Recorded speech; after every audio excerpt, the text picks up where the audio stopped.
Donald Trump and first buddy Elon Musk aren't even formally in power yet, but they already appear to be chafing at the spending constraints Congress could place on them. So political and economic observers might be wise to familiarize themselves with the wonky concept of impoundment, which concerns what happens when congressionally appropriated money simply isn't spent by the president's executive branch. This bit of Washington ES is important, as it could be determinative about whether Musk and Vivek Ramaswamy and their new extra-governmental Department of Government Efficiency can follow through on some of their bigger ideas, such as cutting the annual federal budget by at least $2 trillion. Musk and Ramaswamy are looking to cut a lot, but lack any formal to decide how governmental money is used. But the incoming Trump team may aim to at least tweak that in Sanuded.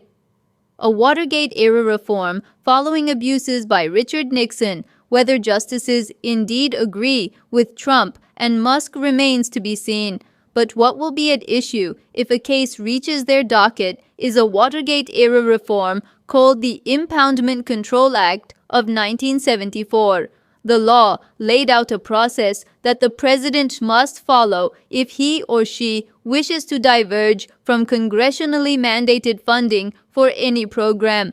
In short, the White House needs to go back to Congress to ask permission.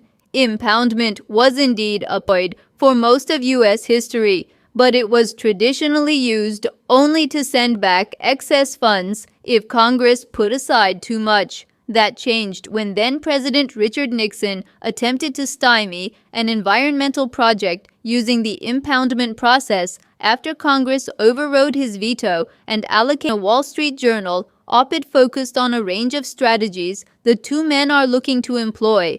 Musk and Ramaswamy noted the importance of impoundment to their plans and said the question may end up before the Supreme Court. They argued that the current presidential limits are unconstitutional, saying Trump will challenge them, and we believe the current Supreme Court would likely side with him on this question. Trump has also weighed in on the issue in a campaign video in the summer of 2023, when he said that the law wrongfully curtailed the president's powers in this area and called it a blatant violation of the separation of powers.